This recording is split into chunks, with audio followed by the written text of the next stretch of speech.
todo mundo que compareceu aqui. Eu sou a Pamela, para quem não me conhece, eu acho que a maioria. Eu sou analista de conteúdo e mercado da vertical de saúde na Informa Markets. Então, eu sou responsável pela curadoria tanto do portal Saúde Business, como dos nossos 3 eventos de saúde, que são a Feira Hospitalar, Healthcare Innovation Show, que é o RIS, e o Saúde Business Forum. E este webinar ele faz parte de uma série de conversas com especialistas. O primeiro aconteceu na sexta passada, no dia 17, que foi sobre equipamentos e insumos, compra de emergência, importação, desenvolvimento e perspectivas. Ele vai estar disponível em breve no canal da Hospitalar, no YouTube. A gente acha que até amanhã vai estar lá. E no webinar de hoje, então, a gente vai conversar sobre as experiências brasileiras em telemedicina com outros 4 especialistas. 2 são de empresas fornecedoras da tecnologia, e 2 são prestadores de serviço, sendo um do setor público e um do setor privado. E nós estamos transmitindo ao vivo no canal do YouTube também da Hospitalar, e em seguida ele vai ficar disponível por lá. O canal para você achar com mais facilidade chama Hospitalar Feira, tá certo? Então, a gente separou algumas perguntas direcionadas e a gente vai receber também perguntas da plateia. Se alguém quiser mandar, pode mandar pelo chat, a gente vai tentar incluir. E a ideia é que a conversa dure, então, de 40 minutos a 1 hora, e a gente vai ter uma pesquisa no final que eu peço, por favor, que se der para responder, vai ficar um QR Code lá para vocês, tá? O tema de hoje, só para reforçar, ele também vai ser discutido no nosso congresso na RIMS, que é um congresso que acontece durante a Feira Hospitalar, e também no Healthcare Innovation Show. Então, são 2 eventos que vão acontecer no segundo semestre. A Hospitalar ela foi postergada devido ao contexto da pandemia, e a gente ainda não tem as novas datas para divulgar, mas a gente pede para vocês se manterem acompanhando a gente, que assim que a gente a gente vai divulgar. E então, vamos começar. Eu gostaria de começar agradecendo a disponibilidade e a presença de vocês aqui e pedir uma breve apresentação de cada um dos nossos palestrantes, se vocês puderem, por favor. Eu vou chamando, então, só para não ficar confuso, pode ir primeiro o Fábio? Vamos lá. Primeiro, obrigado pelo convite, né? É sempre um prazer estar com vocês. Assim, prazer ainda mais discutir com pessoas que a gente já conhece, que conhecem o nosso trabalho, que conhecem o nosso espaço, né? Meu nome é Fábio, sou administrador de empresas, né? Tenho uma trajetória de pelo menos 20 anos na área de saúde. Todo mundo me pergunta se eu sou médico. Não, eu não sou, né? Então, mas a minha experiência foi sempre com médicos. Eu comecei minha trajetória como propagandista da indústria farmacêutica. Então, uma habilidade grande aí de bater de porta em porta de médicos, já dá para dizer que a gente conhece bastante da classe e, obviamente, vem contribuindo para que essa expansão digital aconteça no meio. Há 5 anos atrás, fundei a Docway. A gente iniciou com uma fase 1 do projeto com médicos em domicílio. Então, hoje a nossa rede médica tem 4.600 profissionais fazendo atendimento em domicílio. E em 2018 passamos o ano construindo a ferramenta telemedicina, né, aguardando a regulamentação em 2019. De fato, ela veio, todos sabem, ela acabou sendo revogada em fevereiro. E a gente então passou a trabalhar teleorientações e teletriagens no ano de 2019. E aí, agora, em 2020, com a chegada do corona, os processos se aceleraram, nós voltamos à versão inicial da plataforma, né, com todo o aparato para teleconsulta, e seguimos, então, a nossa trajetória de mercado, construindo um arco de atendimentos, né, então, falando desde chat, áudio, vídeo e completando com o domicílio. Então, ainda na minha trajetória, tive alguns cursos importantes, como Innovation in Healthcare de Harvard, Medicine in Digital Age pela Rice, e aí espero poder hoje discutir um pouco esse contexto com vocês e se pudermos agregar algo à discussão, vou ficar muito feliz. Obrigada, Fábio. Gustavo, pode ser o próximo? Claro. Olá, pessoal. Obrigado pelo convite e, de novo, é um prazer discutir isso com vocês. Uma discussão muito rica. Meu nome é Gustavo, eu sou médico neurologista, eu tenho doutorado em neurologia e há 11 anos, aproximadamente, comecei com a história de telemedicina. Primeiro eu montei uma empresa de telestroke, né, que é tele-AVC, que é uma consultoria entre médicos, isso em 2011. Em 2012, eu fui trabalhar nos hospitais da Amil, e lá a gente desenvolveu toda a telemedicina em stroke, junto com o Thiago, que ele vai contar depois. Há 4 anos eu fundei a Neomed, que é uma plataforma de laudos de métodos gráficos, que tem como principal objetivo reduzir a distância entre os sintomas que o paciente está sentindo e o tratamento que ele vai receber. Assim como o Fábio, espero contribuir aqui com alguns insights, algumas informações, para o nosso público sair daqui muito melhor informado. Obrigado. Obrigada a você. Rosângela? Olá, gente, boa tarde. Obrigada, Pamela, pelo convite. É um prazer estar aqui com todos vocês. Desculpem. Bom, meu background, né, digamos, a minha formação, na verdade, foi economia, né, ciências econômicas, e sempre atuei como administradora, né, de negócios. Fiz várias coisas, mas por fim, acabei pela primeira vez entrando nesse assunto telemedicina no Hospital Sírio-Libanês, onde eu fiquei lá 10 anos, construindo algumas coisas, desbravando muitas coisas, porque isso era lá nos idos de 1998, onde a internet nem era muito ainda disponível, né? E usávamos ainda linhas de ISDN, enfim, uma história bem diferente da que hoje nós vivemos, graças a Deus, né?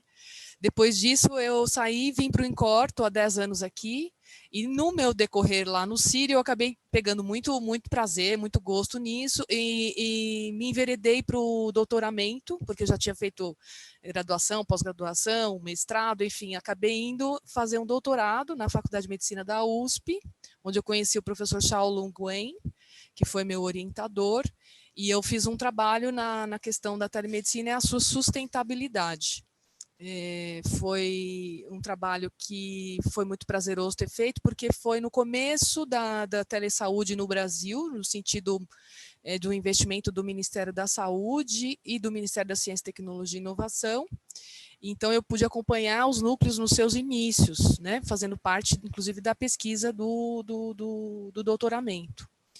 Depois disso, quando eu entrei aqui no INCOR, que é um instituto público, que é parte do Hospital das Clínicas, né, que é da Faculdade de Medicina aqui da USP, eu pude também começar, porque aqui nós estávamos sem a institucionalização, digamos assim, no INCOR, que tem um CNPJ próprio, é uma instituição própria, digamos assim, apesar de ser membro, né, do HC, não tinha assim essa organização.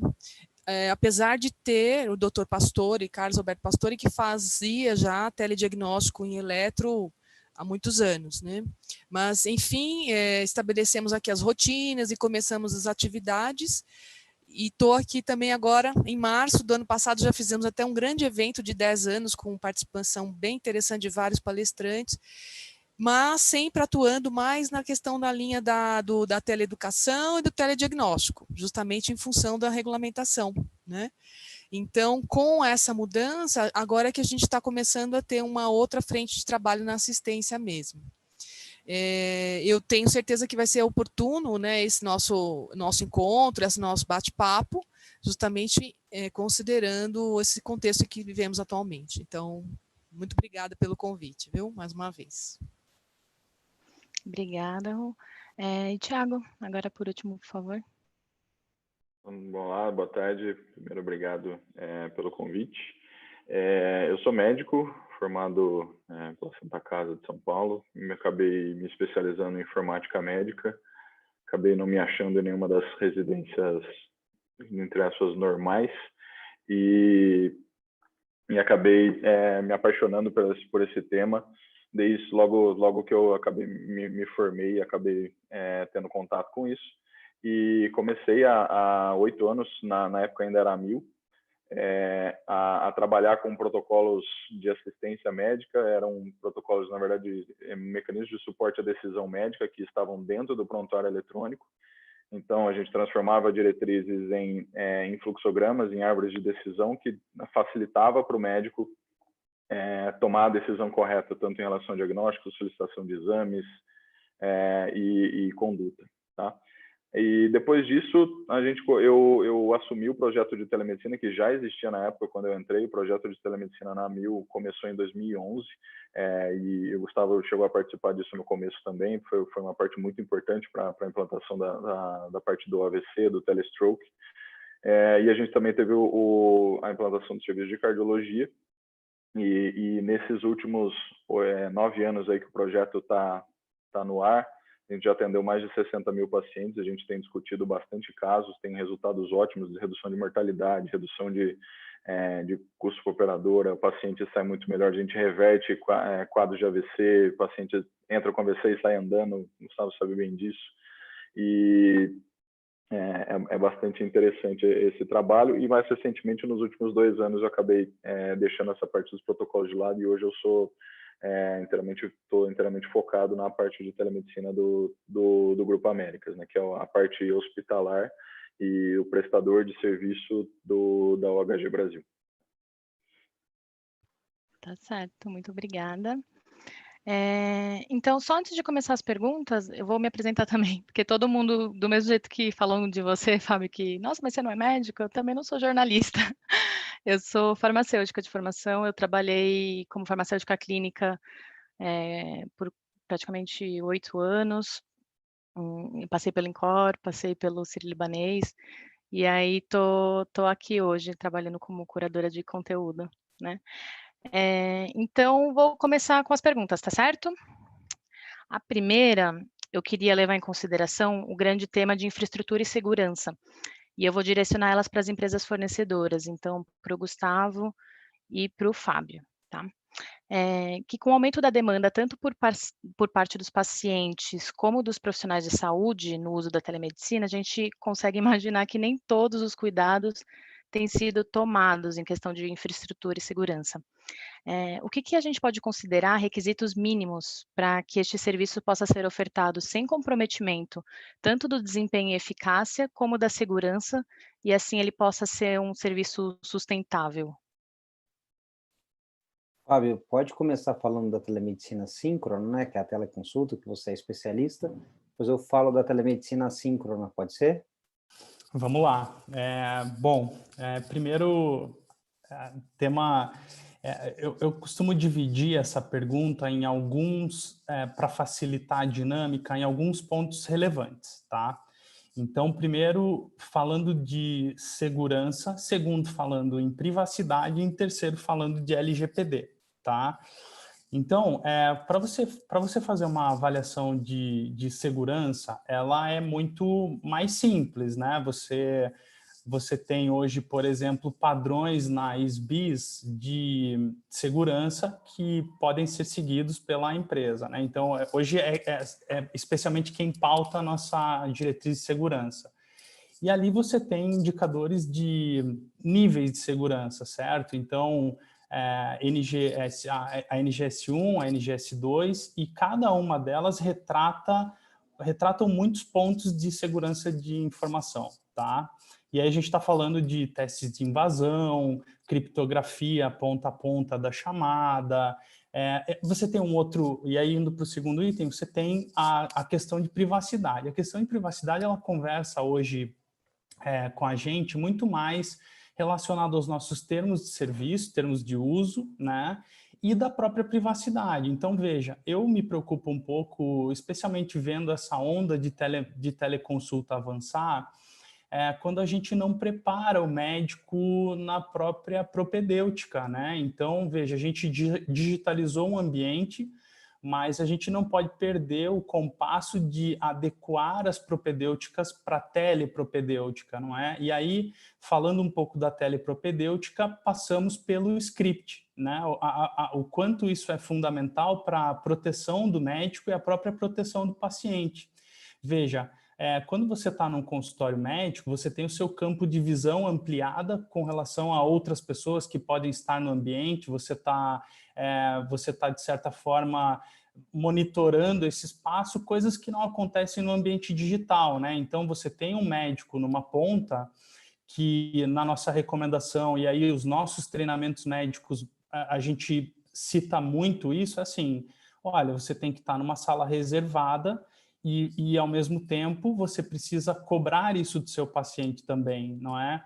Então, dando um pouco aí de contexto na parte de privacidade, falando um pouco de script, e, obviamente, indo para um terceiro ponto, a LGPD, que agora foi revogada, né, para janeiro do ano que vem, mas, de toda forma, também nos obriga a ter um zelo, né, sobre os dados que são imputados no nosso sistema de todos os atendimentos. E a gente fala muito sobre o prontuário e as tratativas que a gente dá ao dado, né? Então, ok, imagina que um paciente foi atendido por uma empresa e por um profissional e ele requer esses dados, né? Qual é o tipo de manejo você dá para ele? E aí, a gente, como uma empresa fornecedora, a gente já vem se preparando para a LGPD pelo menos há 8 meses, né? A nossa missão era entregar a empresa 100% LGPD em dezembro do ano passado. Então, poucas coisas assim mudam para a gente. E aí, como uma empresa fornecedora, eu sei que potencialmente tenha na audiência possíveis consumidores, eu acho que vale o seguinte, né? De que forma uma empresa fornecedora transita dados com a empresa contratante, né? Então, hoje eu vejo no contexto que a gente atua, especialmente operadoras, a operadora quer o dado, né? A operadora quer saber o que está acontecendo com aquele paciente. Então, de que forma a gente consegue, ainda usando tecnologia, com túneis aí criptografados, devolver esse dado anonimizado para a operadora, criando dashboards para que eles façam uma boa gestão da sua população, sem conflitar com nenhuma lei, nenhuma regra que a gente tem aí como determinante. Então, basicamente é isso, né? Ontem eu estava lendo uma notícia de que o petróleo foi a zero, né? Então, acho que a máxima, o dado vai ser o novo petróleo, está na nossa porta. Então, a gente tem que ter muito zelo com ele. Essa é uma informação que, para a gente, os dados têm muito valor, mas não por isso eles não merecem nossa atenção e, obviamente, a gente trata ele da melhor maneira possível. Bem, complementando o que o Fábio falou, muito obrigado, Fábio, você fez uma ótima explicação. A segurança da informação é uma coisa extremamente relevante, né? A gente lida com dados sensíveis de paciente, tanto na telemedicina online, síncrona, onde o paciente vê o médico, tanto quando você faz telelaudo, como que é o que a gente faz, a gente tem que ter certeza de que esse laudo ele chega na mão, o gráfico ou a imagem chega na mão do médico com a melhor qualidade possível, que isso volte para as clínicas com o laudo mais adequado possível e que aquele laudo seja daquele paciente. Então, não é tão simples quanto parece. A gente vê aí o surgimento, né, de muitos cowboys aí da telemedicina, vou chamar assim. Então, o cara usa um WhatsApp, um FaceTime e pronto, agora eu faço telemedicina, né? Protegido pela lei aí que liberou tudo. Então, eu acho que nesse sentido, né, todo mundo bate muito na regulação, mas eu acredito que a regulação é sim muito importante nesse momento, até para a gente poder diferenciar essas coisas, né? Uma grande plataforma de vídeo recente foi invadida por hackers e você poderia comprar isso na Deep Web, né? Então, você imagina quão isso é importante. Então, a segurança do nosso paciente, lembra que dentro de uma consulta médica, de um laudo médico, tem uma coisa muito importante que é o sigilo, né? O paciente precisa ter os seus dados guardados, né? E como o Fábio falou, quando você tem uma terceira parte interessada, né, seja ela uma operadora ou uma indústria farmacêutica, a gente tem que ter muito cuidado ao lidar com esses dados de forma anonimizada, clusterizada, né? Você pode dar pool de dados e não você abrir nenhuma informação sensível do paciente, né? Lembrando que toda essa telemedicina, até o professor Schau fala isso, né, Rosângela, que telemedicina é medicina, Telemedicina é a medicina, só que praticado em ambiente digital. Essa é a única diferença. A gente tem que se preparar para esse mundo digital, como habitualmente a gente já se prepara, né? Hoje já tem festa de aniversário pelo aplicativo de vídeo, você já vê uma série de coisas que estão mudando, assim a medicina vai mudar também, mas ela não deixa de ser medicina, tá? Acho que esse é um ponto importante, seguindo todos os preceitos da medicina. Então, segurança, privacidade dos dados do paciente, tudo isso. Você mencionou a Deep Web e teve uma palestra que aconteceu no RIS do ano passado, que um dos palestrantes até falou uma informação que é curiosa, assim, né, de o valor de dados de um cartão de crédito é 100 vezes menor do que os dados de um prontuário médico, por exemplo, no mercado negro, né? Então, para as pessoas terem ideia do quanto isso é valioso, né? Porque pode não parecer, né, para quem não é da área, mas quando você vê nesse cenário, né? A próxima pergunta eu vou partir para modelo de remuneração. Então, eu vou fazer ela direcionada para os prestadores de serviço e contextualizar que a pandemia ela encontrou a gente em um momento que a gente estava começando a repensar e implantar os modelos de pagamento diferentes de fee for service, né? A gente tinha algumas iniciativas começando, e a minha pergunta é se a telemedicina sendo expandida agora, ela conseguiria funcionar em um modelo de pagamento baseado em valor. Qual que é a experiência do serviço de vocês, tanto na UHG quanto no Encore, se vocês podem contar para a gente mais sobre isso? Pode começar, Rosane, se você quiser. Bom, primeiras damas. Obrigada. Assim, conceitualmente, eu entendo que esse modelo de pagamento baseado em valor e a telemedicina são bastante aderentes, né? Porque essa facilitação que a tecnologia permite na comunicação, na colaboração mútua entre paciente, familiar, inclusive, prestador de serviço, né, de atenção, a entrega do cuidado, toda essa questão facilita, digamos assim, aquela geração das métricas que um fornecedor precisa gerar para então ser remunerado pelo seu serviço prestado.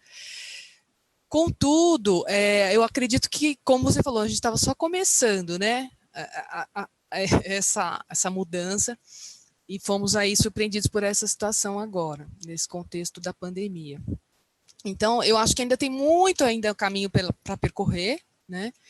Tanto do ponto de vista dos prestadores mesmo, né, no sentido de ter plataformas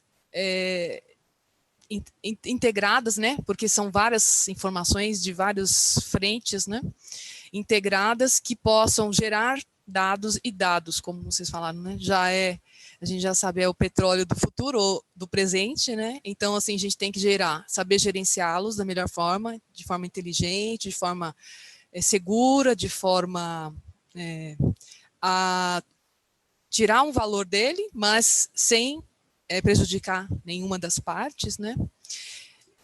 E também ainda falta um amadurecimento, acho, de nós mesmos, como pacientes ou usuários, digamos assim, né, do sistema de saúde, porque nós estamos nos adequando ainda, né, nesse sistema digital, nesse novo modo de ser digital, né? Então, tudo isso entra ainda nessa equação, né, digamos assim, da adequação para atender o novo modelo de pagamento.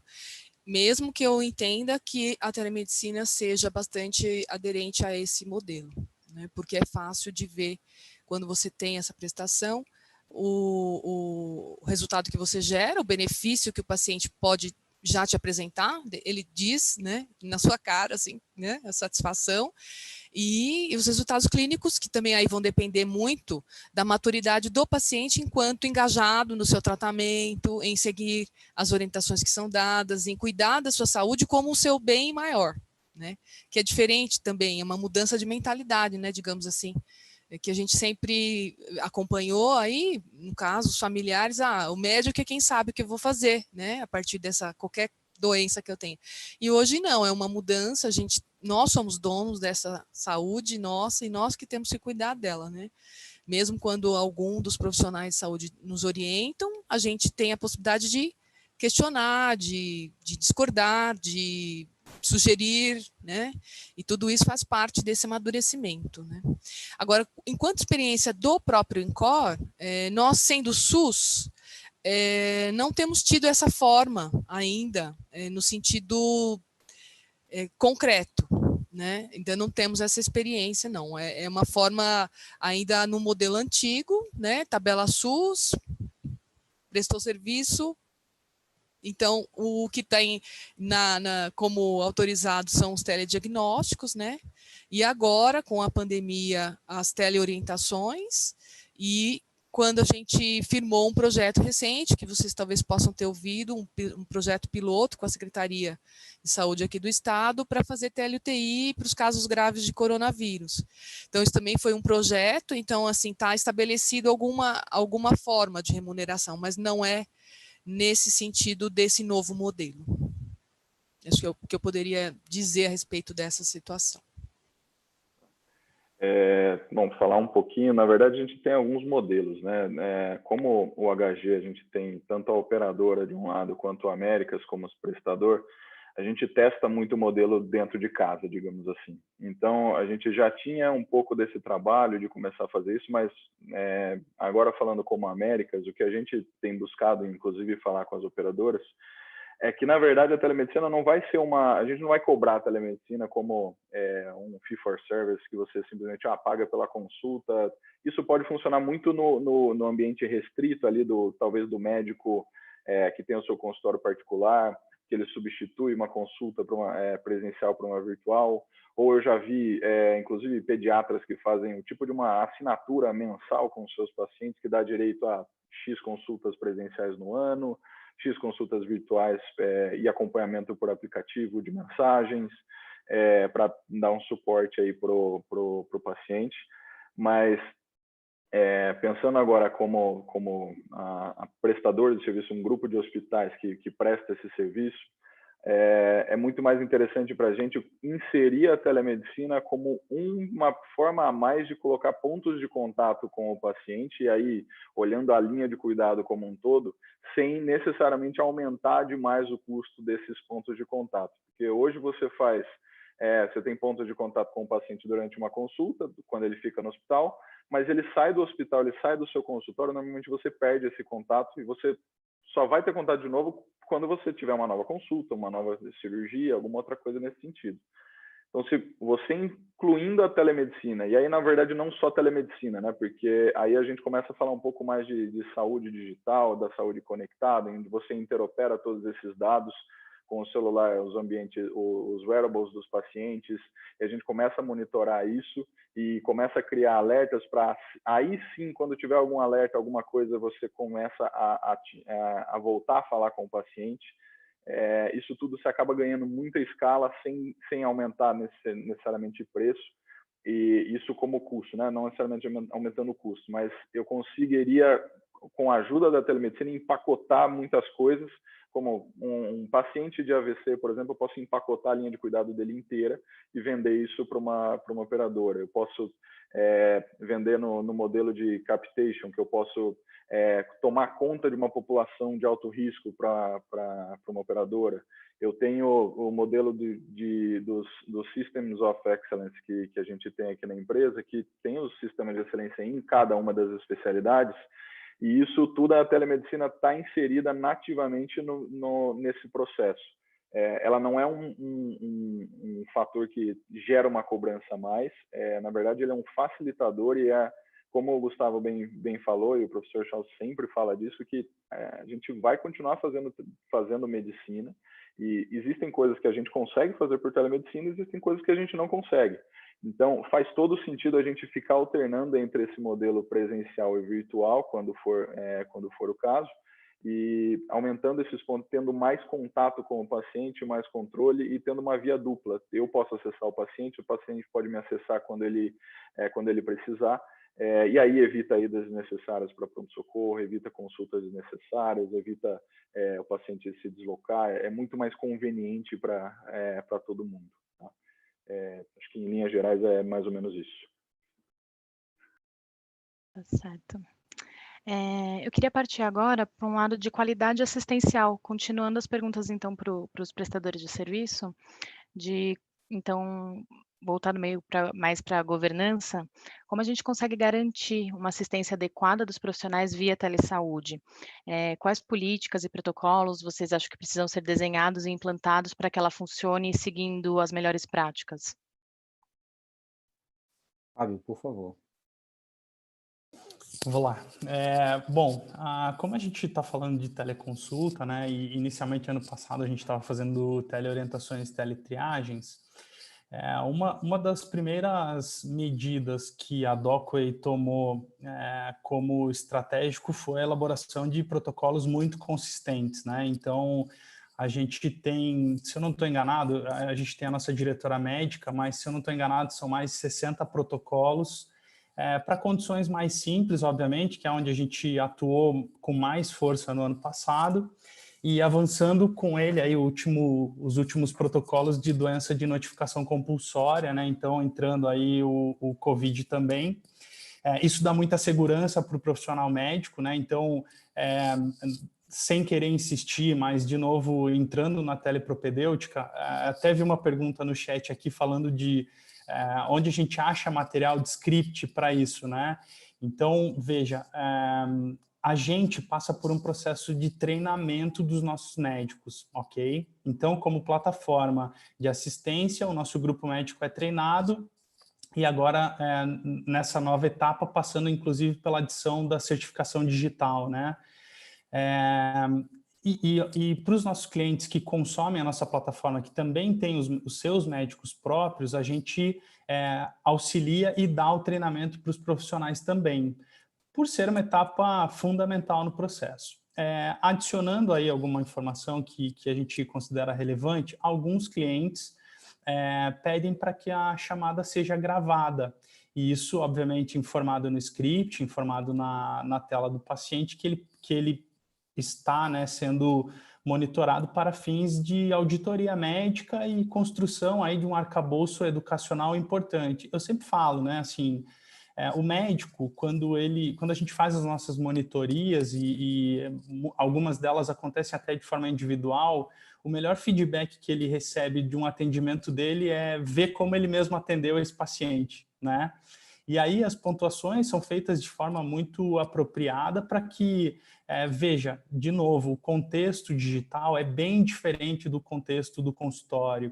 Então, é um foco no paciente, são questões de empatia, né? Então, veja, não é porque você está com uma tela na frente que o seu paciente não mereça 100% da sua atenção, né? E a gente sabe que o ambiente digital também é um ambiente de distração, né? Então, por isso a gente não permite chamadas via telefone, então todas as nossas chamadas são feitas por desktops ou notebooks, né? Então, isso melhora muito a impressão que o paciente tem do atendimento. A gente fala muito sobre ambientação, né? Então, para que se evite ruídos na comunicação, vamos imaginar que, sei lá, emblemas políticos, nomes de livros que possam dispersar ou tomar a conversa tomar um rumo diferente do que ela tem como propósito da consulta. A gente fala também muito sobre as questões de infraestrutura, né? Então, veja, você precisa manter uma certa objetividade no seu atendimento, porque você não sabe o que vai acontecer com a sua internet no próximo minuto, né?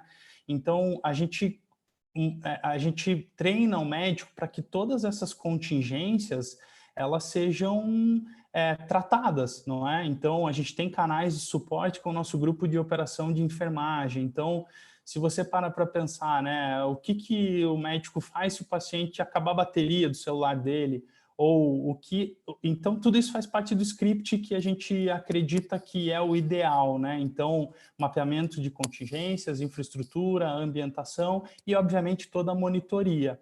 Então, a gente tem nossa área de qualidade, ela assiste vídeos e agora a gente está entrando numa rotina também de produção de webinars para que esse conteúdo fique sempre fresco aí para o nosso parceiro médico e para os médicos dos nossos parceiros também.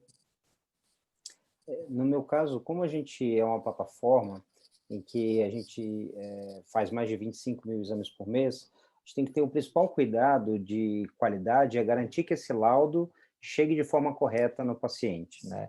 Garantir que o laudo correto chegue no paciente correto, né? E aí o que a gente começa a observar em estudos peer-to-peer, até publicados recentemente, é que a discordância entre médicos, né, em laudos de eletrocardiograma, por exemplo, ela pode chegar a 20%.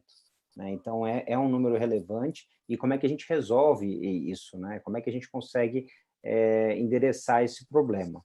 O que a gente tem feito, aí colocando só um pouco de pimenta aqui na discussão, a gente tem desenvolvido nossos algoritmos de inteligência artificial, não para substituir médico, né? Mas para verificar se aquele laudo realmente ele está normal, anormal, ou se tem alguma alteração. Eu acredito que até para assegurar a qualidade, né, num primeiro momento, algumas ferramentas de inteligência artificial vão poder ajudar a gente nesse processo, né, principalmente na nossa empresa. A gente já consegue, a gente publicou um trabalho recente, até apresentou na SOCESP ano passado, onde a gente teve 94% de acurácia separando o laudo normal versus anormal. Veja bem, a inteligência artificial não é para substituir médico, e nem pode substituir médico. Não é isso que a gente está discutindo aqui. A gente está discutindo inteligência artificial para triagem e para confirmação ou não de laudos certos e laudos errados. Tá? Eu acho que, assim como a gente tem muito dado, isso pode virar de forma estruturada algoritmos de inteligência artificial e que podem ajudar, até na pergunta anterior, em você entregar um cuidado melhor para o seu paciente. Né? Imagina o seguinte, um paciente ansioso de 25 anos que vai 10 vezes no pronto-socorro e faz 10 eletrocardiogramas e o INCOR ou o ANEOMED recebem os 10 eletros que fazem, né? Então, cobra X reais por eletro e recebe aquilo. Não seria muito melhor esses 10 eletros eles serem pré-triados por inteligência artificial, confirmados por um médico, e, olha, esses próximos 9 eletros, eles não vão ser cobrados da operadora, mas, se você tiver um caso grave, um infarto com supra, por exemplo, em que você direciona um tratamento ou outro, você começa a participar da cadeia de todo o processo. Então, você começa a participar de forma mais inteligente de todo o processo, associando telemedicina, inteligência artificial e population health. Eu acho que tudo isso se conecta num médio e longo prazo. Acho que é por aí que a gente vê a situação. Muito bem, muito obrigada. A gente já está com quase 40 minutos, eu vou partir para as nossas perguntas antes de... a gente teve já mais de... Deixa eu ver quantas no total. 9 perguntas da plateia. Algumas já estão sendo abordadas. Eu vi até que o Fábio já viu uma lá, já incluiu um pouco na resposta. Vou continuar com as nossas, então, primeiro, tá? Mudando agora um tema para adequação funcional e usabilidade, que a gente acho que já mencionou um pouco, né? A telemedicina ela foi recém-aprovada, agora no final de março, no contexto da pandemia, enquanto ela perdurasse, mas ela não está sendo utilizada somente para atender pacientes potencialmente infectados, mas como também está sendo usada para evitar transmissão em qualquer contexto de serviço de saúde prestado. Quais as diferenças e dificuldades encontradas, tanto pelos serviços como por quem está pensando a ferramenta, em suas diversas aplicações? Então, a minha pergunta assim, é voltada tanto para diferentes profissionais, né, um enfermeiro, um médico usando a plataforma, como também diferentes especialidades, né, um dermato, um clínico geral, né, são aparatos inerentes de cada profissão, de cada especialidade mesmo. Então, eu queria que vocês me dessem um pouquinho das dificuldades e diferenças que vocês enfrentam.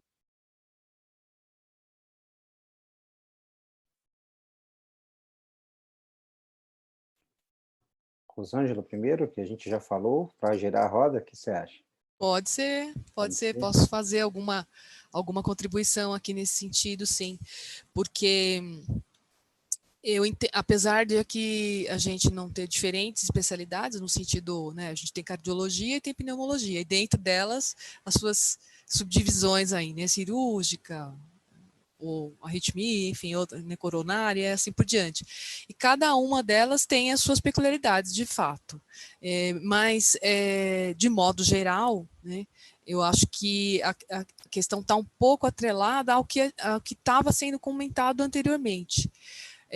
A gente tem que pensar, quando vai conversar com eles para vamos fazer ou não fazer telemedicina, ou telesaúde, se a gente for pensar também na nutrição, na enfermagem, na fisioterapia, na fono, enfim, nas outras áreas, o que é que de fato importa para essas pessoas ou para essa prestação, aí vai ser criado aquele protocolo ou aquele script definido pela própria forma com que eles atuam, né? E isso aqui a gente ainda está construindo aos poucos, né? Eu não tenho, um caso que já tenho vários. Agora, no exemplo do eletro, sim, eu tenho já todo um histórico aí desde 96. E as dificuldades eram no início de tráfego mesmo, quando era pouca internet. Agora não mais, agora já é tão fluido, está tudo pela web. Mas nas pontas, quem faz a captura do exame, muitas vezes ainda precisa de certo treinamento, no sentido de saber como fazer o exame e como reportar aquele exame.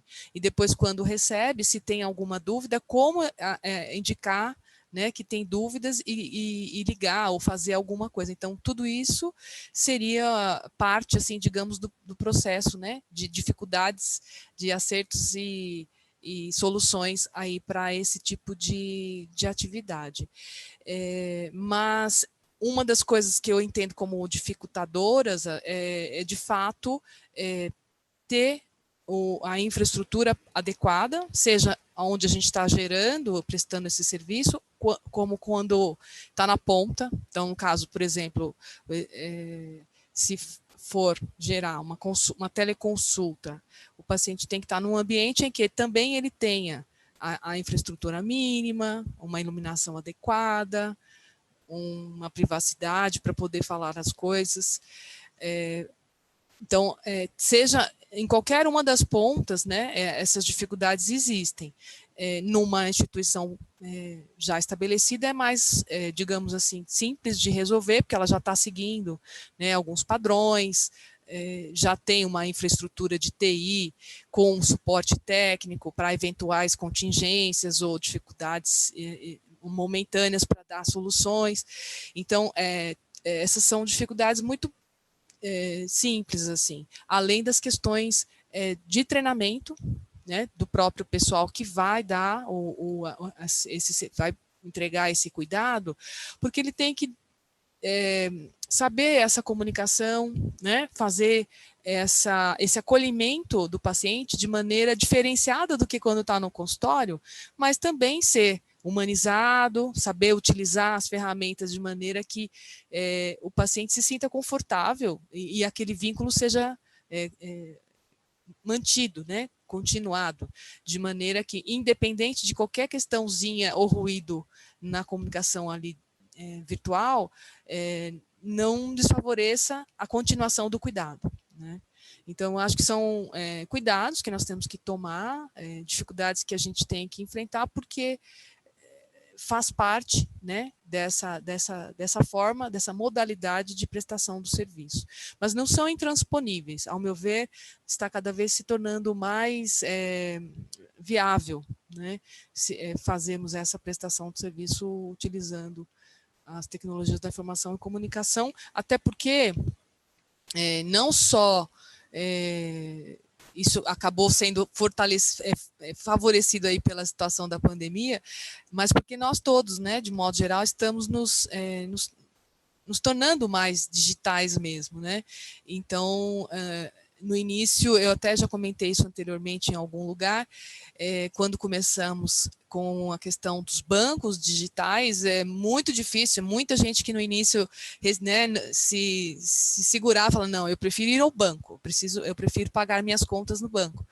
E demorou um bom tempo, até que então, praticamente hoje, só vamos ao banco, eventualmente, quando precisamos fazer alguma coisa que realmente precisa da visita presencial, mas assim, no geral, o que eu puder realizar virtualmente, é fácil, está na palma da mão e eu me satisfaço por aqui, porque eu tenho uma questão que foi construída, né? É uma questão de credibilidade, de confiança, de que aquele sistema é seguro, de que eu não vou ser,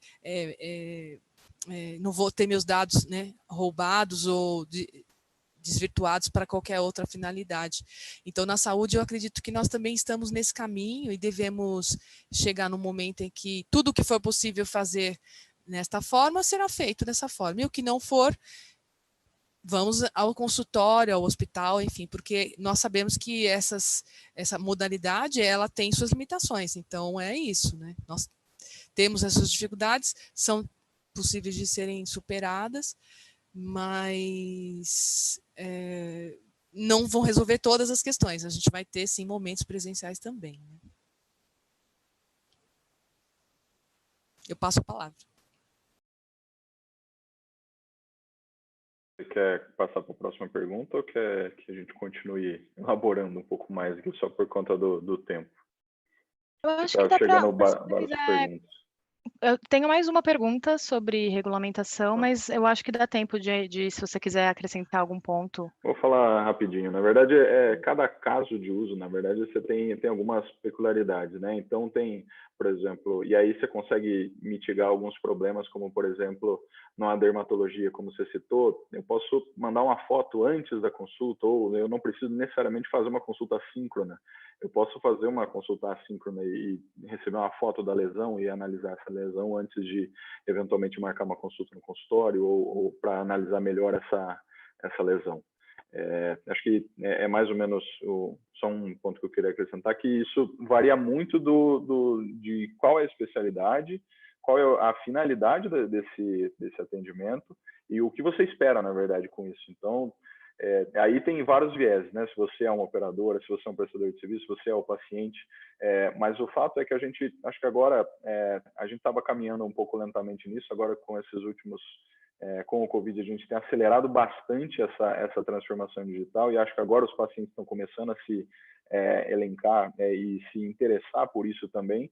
E um ponto importante é que as soluções que ficam na ponta do paciente, principalmente, obviamente que para a gente, nós como o profissional que está atendendo, também precisa ser simples, mas para o paciente a coisa tem que ser o menor, tem que ser one click, one push button, tipo, não pode ser difícil, o cara clica num link, clica no aplicativo, tem que ser uma coisa extremamente simples, porque para a gente conseguir atingir o maior número de pessoas sem precisar de treinamento, do nosso lado a gente controla, então se eu precisar treinar o médico numa ferramenta, como o Fábio me disse, a gente faz um onboard do médico, a gente faz um treinamento, mas o paciente a gente não vai conseguir. Então, precisa ser o mais simples possível e infraestrutura, isso o Brasil tá melhorando bastante. Mas, como eu disse, tem alguns casos que você pode burlar um pouco isso fazendo a telemedicina de forma assíncrona, que você não necessita dessa transição de dados tão um pouco maior, né? E os algoritmos de compressão de imagem também têm evoluído bastante, então a gente está usando cada vez menos banda para isso. Mas, ponto, era só para dar um wrap na conversa. Fábio e Gustavo, querem acrescentar alguma coisa? Ou se vocês quiserem, eu já posso passar para a próxima. Só falando de diferentes especialidades, né? A gente vê, como o Thiago falou, a teledermatologia, muitas vezes a foto adianta a consulta. A telecardiologia, ela tem a sua peculiaridade, né? Você precisa mandar, se o paciente está com dor no peito, você precisa mandar um eletro, né, Rosângela? Não tem jeito. O cardiologista vai ver aquele eletro e vai avaliar. A teleneurologia, por exemplo, você precisa ver o paciente examinar através de uma câmera. Então, no AVC, a gente faz uma escala que chama escala de AVC do NIH. Através dessa escala, o paciente é direcionado para um tipo de tratamento ou outro tipo. Então, de novo, considerando que telemedicina é medicina, cada especialidade tem as suas peculiaridades. Acho que esse é o recado que é o mais importante. Assim, não dá para a gente generalizar a telemedicina numa única função, uma única feature de uma plataforma. Não é isso. Existem múltiplas plataformas para múltiplas funções diferentes, atendendo pacientes de maneiras diferentes. Como eles precisam ser tratados, tá? Acho que o mais importante é que cada plataforma é adaptada para tratar melhor aquele paciente. Então, isso é uma coisa que é muito benéfica para os dois lados. E só complementando, desculpa, Gustavo, o que você falou, até respondendo uma pergunta aqui do público, que era sobre plataformas, etc. Pense no seu caso de uso, no que você quer atingir, qual é o público que você quer atingir, e você vai encontrar plataformas diversas aí para o público que você quiser. Sempre lembrando que precisam ter as garantias de segurança, seguir os protocolos da SBIS, tem algumas referências de mercado, mas sempre busque uma empresa que esteja mais próxima do seu caso de uso para evitar qualquer tipo de atraso, inclusive, na sua implantação. Obrigada, pessoal. Pode falar? Posso só fazer uma colocaçãozinha rápida? Claro, Que claro. Eu entendo também que nesse contexto que nós estamos conversando da telemedicina, então, uma outra questão que talvez seja aspectos interessantes, dificuldades encontradas, é assim, ter um alinhamento entre quem está precisando do serviço, quem está prestando, quem está pagando, quem está regulando. Esse alinhamento entre esses players, digamos assim, também é uma questão importante de ser discutida quando você vai estabelecer um projeto, ou um programa, ou algum serviço novo. No caso que citais, porque aqui no Incor, por exemplo, como a gente não é porta aberta, nós temos que ter a regulação. Então, a hora que eu tenho que estar combinada, digamos assim, né? Olha, agora nós temos esses serviços, e então faz parte do cardápio, né, dos meus serviços, esse também. E aí a regulação pode encaminhar ou não encaminhar, de acordo com o quê? Aí vai depender das variações, que cada caso é um caso, né? Então, esse alinhamento também é muito importante quando a gente pensa nesse processo, né, de prestar o serviço. É uma das... Não é dificuldade, mas é uma questão que deve ser discutida também. Sim, sem dúvida. Eu vou passar para a última pergunta, nossa, antes algumas estão sendo respondidas aí da audiência. A gente gostaria de conhecer a opinião de vocês a respeito da continuidade do uso da telemedicina no pós-pandemia e sua regulamentação. Vocês acham que ela vai ser aprimorada? Vocês acreditam que existe a chance da gente dar um passo para trás novamente, e seu uso não ser regulamentado? Então, a gente queria saber a visão de cada um de vocês. Eu sou um entusiasta da telemedicina. Acho que eu tenho minha visão é meio enviesada, mas eu acho que a gente tem um passo que vai ser muito difícil voltar. Principalmente por conta até dos pacientes mesmo. Os pacientes agora estão se acostumando com essa conveniência, se acostumando com isso, e acho que a gente vai aprender junto quais são os limites. E, de novo, acho que a ética do médico, ele saber qual é o limite entre... e aí acho que entra um pouco da regulação, do CFM, do próprio... dos conselhos das sociedades de especialidade mesmo, conseguirem ajudar os médicos a definirem quais são os limites do que se pode fazer, o que não se pode, para a gente eventualmente não correr risco. Mas, de qualquer maneira, o médico continua sendo responsável pelo atendimento.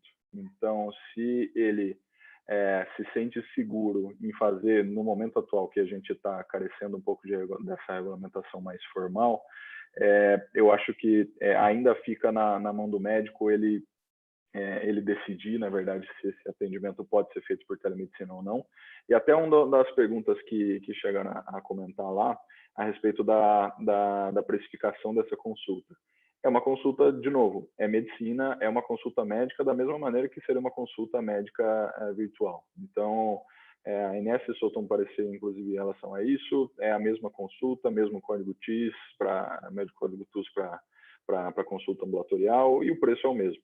Eu acho que o que a gente deveria fazer, na verdade, em médicos de consultório, principalmente, acho que isso seria uma boa prática, seria: olha, essa condição do senhor eu não consigo atender por telemedicina, eu preciso que o senhor venha ao consultório, e aí você já pagou pela consulta. Então, não precisa necessariamente pagar de novo pela consulta quando vai no consultório, ou eventualmente se o paciente, a telemedicina, como ela dá um acesso muito grande e a gente rompe barreiras geográficas, se o paciente eventualmente está em outro estado, em outro país, e não consegue se deslocar até o seu consultório, você simplesmente, eu particularmente, devolveria o dinheiro do paciente. Olha, eu não consigo atender a sua consulta, vá procurar um especialista, mas vá de maneira presencial.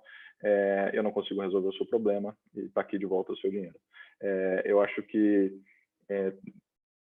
isso é uma das coisas que também a gente vai precisar falar em relação à gravação dos dados. Saiu alguma coisa de gravação na regulamentação anterior que foi revogada, mas isso, por exemplo, a American Telemedicine Association não recomenda a gravação. Ela já fala que o registro, como qualquer registro de consulta, você não grava, você não fica com o microfone em cima da mesa num consultório. Então, o registro da consulta é o prontuário médico. Então, isso é muito importante, porque, inclusive, em relação ao LGPD, toda vez que você for fazer essa gravação, você precisaria de um consentimento informado do paciente para cada uma dessas gravações. Isso tudo também vai aumentar o storage, né, das nuvens, o quanto a gente está fazendo. Isso acaba encarecendo um pouco o processo. Não sei por quanto tempo a gente teria que gravar, guardar, em que qualidade, se só a transcrição serviria. Então, isso faltou um pouco naquela última regulamentação e, particularmente, eu acho que ainda a gente deveria seguir com o ponto de que a consulta médica, o registro é o prontuário médico. Tá? Então, acho que eu acabei saindo um pouquinho do contexto, mas vocês podem continuar, eu posso continuar depois. Tiago, falando um pouquinho da regulamentação, a minha opinião específica é assim, precisa ter regulamentação. Por que precisa ter regulamentação? Porque senão as pessoas não vão saber o que podem e o que não podem fazer. Todo mundo critica muito, a regulamentação isso, aquilo, mas ela é extremamente necessária para que a gente faça todo o processo com segurança. Eu já citei outras vezes os cowboys aí que surgiram da telemedicina, com WhatsApp, FaceTime, que não pode, essas coisas não podem acontecer. A gente precisa preservar o nosso paciente, a gente precisa que a coisa seja feita de uma maneira séria. O Fábio tem 5 anos de empresa, está trabalhando na tecnologia há 5 anos, e aí o cara usa um FaceTime para substituir. Então, assim, a regulamentação ela é necessária, o CFM ele tem um papel fundamental nesse momento, voltar atrás, como falou, vai voltar ou não vai, pela lei, depois que passa o período de pandemia, isso volta para o CFM, sai do Congresso, esse é o último artigo da lei publicada e aprovada e sancionada pelo presidente. O que acontece é assim, a gente precisa de órgãos regulamentadores para poder dizer para a gente, olha, o que pode e o que não pode fazer. Basicamente é isso. Qual que é a tecnologia que eu preciso usar? Qual que é o mínimo que eu preciso ter numa plataforma para ser uma plataforma considerada de telemedicina, segura para os dois lados, Pensando sempre no bem do nosso paciente. A gente tem que focar no bem do nosso paciente e que a tecnologia não está vindo para tirar emprego de médico, a tecnologia não está vindo para dar mais dinheiro para nenhum player do mercado, de lá ou de cá. A tecnologia vem para ajudar o paciente. Se todo mundo tiver na cabeça que a tecnologia está vindo aqui para ajudar o nosso paciente, as conversas ficam muito mais fáceis e mais fluidas. Então, sim, eu acho que precisa de uma regulamentação, o CFM, os outros órgãos regulamentadores são muito importantes nesse momento, mas, de novo, o foco é no paciente e não em interesses políticos ou individuais, nada disso. Se a gente puder botar o foco no paciente, a discussão fica mais fácil.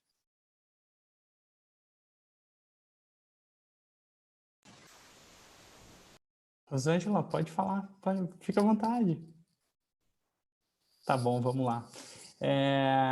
Bom, eu penso que primeiro a gente precisa, apesar de ter sido importante para acelerar a regulamentação, a gente precisa tirar um pouco do contexto, quando falamos em regulamentação, a pandemia, não é?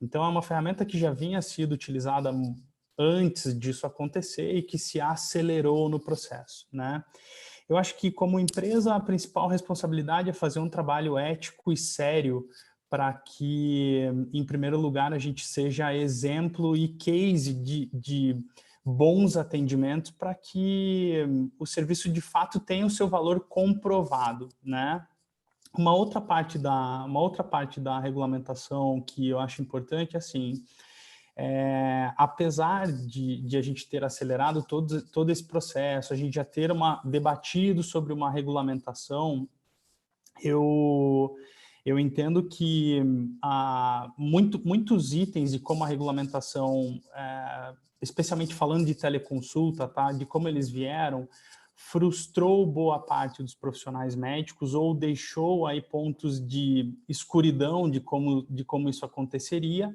e que, de fato, para isso o Covid foi bom. Então, a gente construiu massa crítica, ou está construindo massa crítica, tanto do lado dos pacientes que têm se beneficiado da modalidade teleconsulta, como dos profissionais que, veja, hoje a gente recebe um número grande de profissionais querendo fazer atendimentos pela Docway, que tiveram, por exemplo, suas cirurgias eletivas canceladas ou que foram contaminados pelo Covid, mas que, de certa forma, não são improdutivos, né? Pensando que o principal ativo deles é o conhecimento, né? E ele consegue manter uma linha de comunicação com o paciente. Então, eu acho que, assim, resumidamente, primeiro, fazer um bom trabalho, mostrando que a plataforma tem segurança, que toda essa etapa de treinamento, de telepropedêutica, de script, de ambientação, de infraestrutura, de segurança de dados, elas são importantes. E um outro aspecto é que, efetivamente, o médico pense que a telemedicina não vem para mexer na reserva de mercado já existente, mas sim para ampliar esse mercado, né? Então, aquela pessoa que estava usando o Google para se abastecer de informação, hoje o acesso ao médico está sendo muito mais facilitado.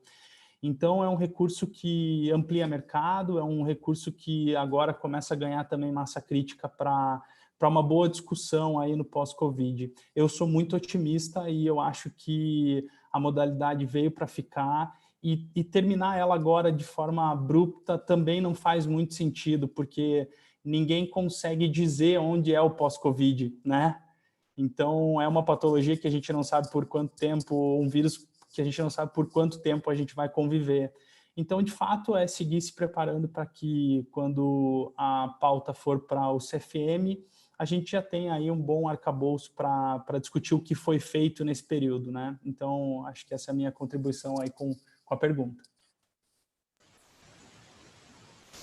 Nós já estouramos o tempo, mas se eu puder ainda dar um minutinho de palavra.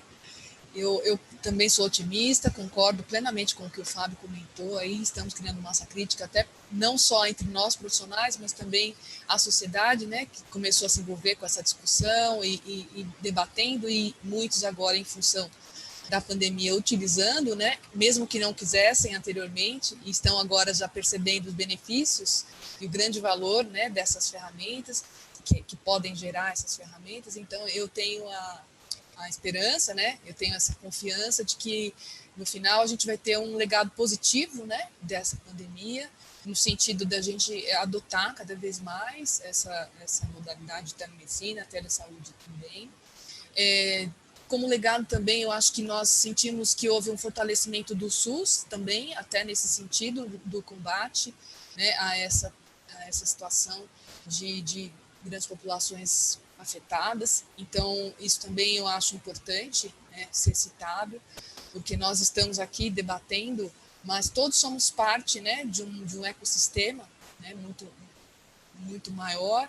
Então, é importante que o SUS saia fortalecido disso, e com a contribuição de todos que estão aqui, né, também, porque nós, ao final, somos brasileiros, né, e queremos que a nossa nação tenha esse serviço sendo prestado de várias formas, em todos os seus rincões. E só para finalizar mesmo, eu tenho a impressão que assim, uma das coisas que vai ser muito utilizada nessa nova era, né, digamos assim, será a telemedicina com o uso muito aí dos biosensores, da inteligência artificial, sim, principalmente monitoração, né, de dados exportados aí pela internet das coisas, e também tecnologias móveis, né? Então eu acho que assim, tudo isso vai se fortalecer muito, e estamos juntos para poder, se for o caso, debater junto com o CFM, né? E com os outros conselhos das outras áreas também, que também podem se beneficiar. Hoje mesmo a gente teve aqui uma apresentação do pessoal do IPQ, que é o Instituto de Psiquiatria, com seus protocolos para atendimento na saúde mental, em função do isolamento, muitas pessoas com situações de saúde mental afetadas, né? Então, também é uma área que deve crescer muito, a odontologia, que também está se organizando para regulamentar, a psicologia também, enfim, eu acho que todos os conselhos já estão atentos a essa possibilidade de entrega de cuidados que só tende a crescer, ao meu ver. Pessoal, infelizmente, né, a gente já chegou no nosso limite de tempo. Eu queria agradecer a todas as perguntas que foram enviadas, a gente teve mais de 20 perguntas. Eu fui lendo e muitas delas foram contempladas nas respostas dos nossos palestrantes. Então, e como toda boa discussão, a gente sai com muitas dúvidas também, porque é isso, né, quando a gente está pensando em várias cabeças. E eu gostaria de agradecer mais uma vez pela participação de vocês, dos palestrantes, de toda a audiência. Eu vi que algumas pessoas pediram contato aqui do lado, caso vocês queiram deixar dos palestrantes, fiquem à vontade, se quiser colocar um e-mail ou um telefone, isso fica a critério de vocês, que a gente não combinou nada a princípio, né? E relembrando também que esse tema ele vai ser discutido, então, no nosso congresso na RIMS, no Hospitalar, e no RIS, no segundo semestre.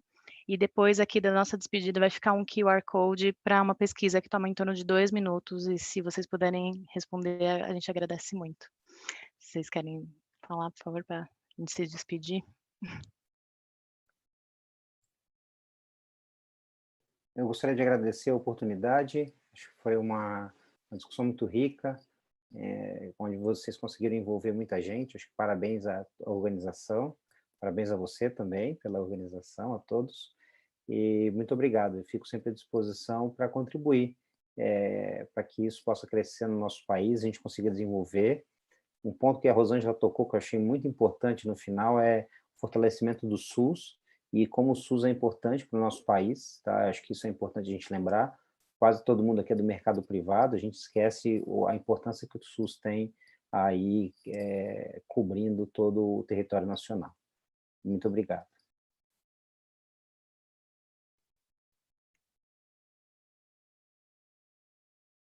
Bom, também queria agradecer, deixei meu contato aí nos comentários para quem quiser falar, e só respondendo uma última pergunta que eu vi aqui rapidinho, sobre a prescrição eletrônica.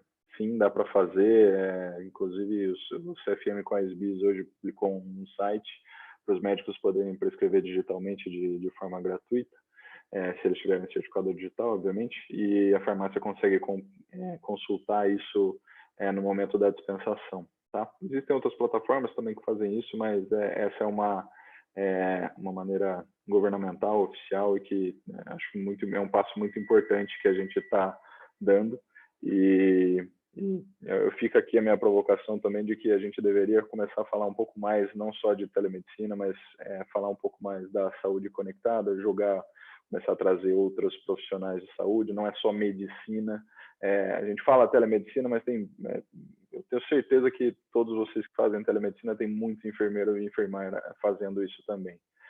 Tem psicólogo, tem nutricionista, tem fisioterapeuta, então a gente consegue fazer muita coisa por telesaúde, né? Não é bem a telemedicina, e fica a provocação para a gente trabalhar em um ambiente, um prontuário único do paciente aí a nível que o DataSUS está tentando fazer isso, o pessoal está capitaneando isso, mas a gente tem que começar a falar um pouco mais de interoperabilidade, porque a gente está gerando muito dado não estruturado, que a gente não consegue transformar em informação para que a gente consiga cuidar melhor da nossa população, e isso, principalmente no ambiente do SUS, precisa ser feito para a gente cuidar da saúde da população e trazer toda essa tecnologia para o mundo real, aí sair um pouco da academia, trazer isso para a prática, para a gente conseguir efetivamente dar mais saúde para as pessoas e melhorar o processo de saúde e não de doença. Hoje a gente trata muito de doença.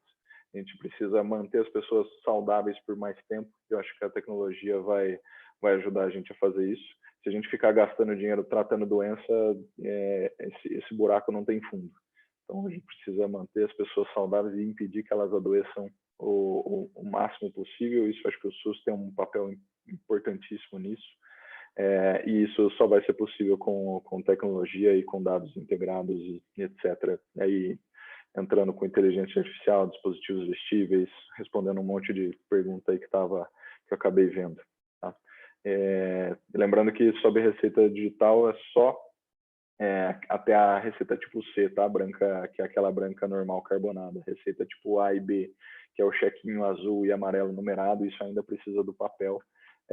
A SBIS, mais uma vez, tem trabalhado bastante com o Conselho Federal de Farmácia para resolver isso, mas ainda, eu espero que agora com o Covid isso acelerou bastante, mas ainda não temos uma solução pronta para sair do forno. Mais uma vez, muito obrigado, e quem quiser continuar a discussão, gosto muito de falar sobre isso, está aí meu contato.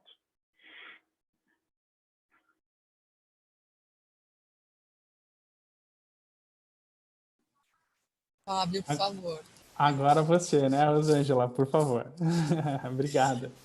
Imagina, eu que agradeço, Pamela, parabéns aí pela organização, muito obrigada, obrigada a vocês pelo papo, foi ótimo esse encontro. Eu não fiquei muito olhando as perguntas para eu não me distrair, mas assim foi realmente muito bom ter podido conversar com vocês, ter falado essas coisas. É um tema que me é muito caro, eu estou atuando nisso há 20 e poucos anos, eu sou realmente muito entusiasta dessas possibilidades todas, em todas as áreas de prestação de serviço em saúde.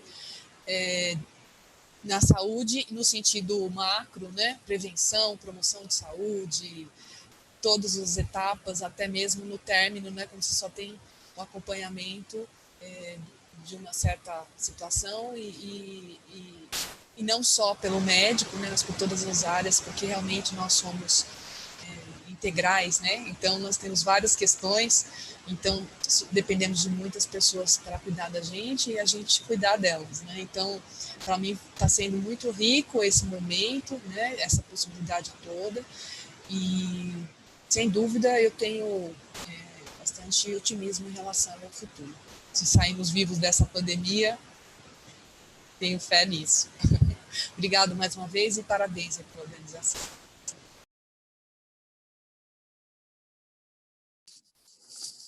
O Thiago é igual eu, lê uma pergunta ali no chat e já quer responder também. Também quero. Mas foi muito, muito bacana estar com vocês. Obrigado pelas perguntas e pelos... A gente, quando participa de uma exposição dessa, também sai muito mais forte, porque o compartilhamento de todo esse aprendizado num momento como esse, né? E aí eu tenho falado com muitos clientes agora, né? Então, assim, a gente não tem todas as respostas do mundo, né? A gente tem a possibilidade de aprender com o que países mais avançados estão fazendo, com mentes que estão aí brilhando, pensando também, a gente compartilha. E, de fato, é um mundo novo para o paciente, para o profissional de saúde, né? No nosso caso, focado no médico. Então, a colaboração ela é sempre muito importante. É um prazer poder assim dividir com vocês o que a gente tem visto aqui do nosso lado e aprender também com vocês o que vocês, cada um dentro das suas atividades, tem visto também. Eu coloquei o meu contato de e-mail para quem quiser acessar. A gente tem o site da Docway também com várias informações disponíveis e espero aí numa próxima oportunidade estar junto com vocês novamente, tá bom? Então, fiquem em casa, se protejam e que a gente consiga superar todo mundo junto essa pandemia, essa coisa maluca que a gente tem vivido, né? Mas todos saudáveis, assim eu espero. Obrigado pela oportunidade. Obrigada a todo mundo novamente. E só lembrando também que vai ficar disponível lá no canal Hospitalar Feira nossa conversa, para quem não conseguiu acompanhar ela inteira. E é isso, pessoal. Não esqueçam de responder nossa pesquisa. Vai ficar um QR Code aqui agora na tela, tá bom? Um beijo. Tchau, gente. Tchau, obrigada.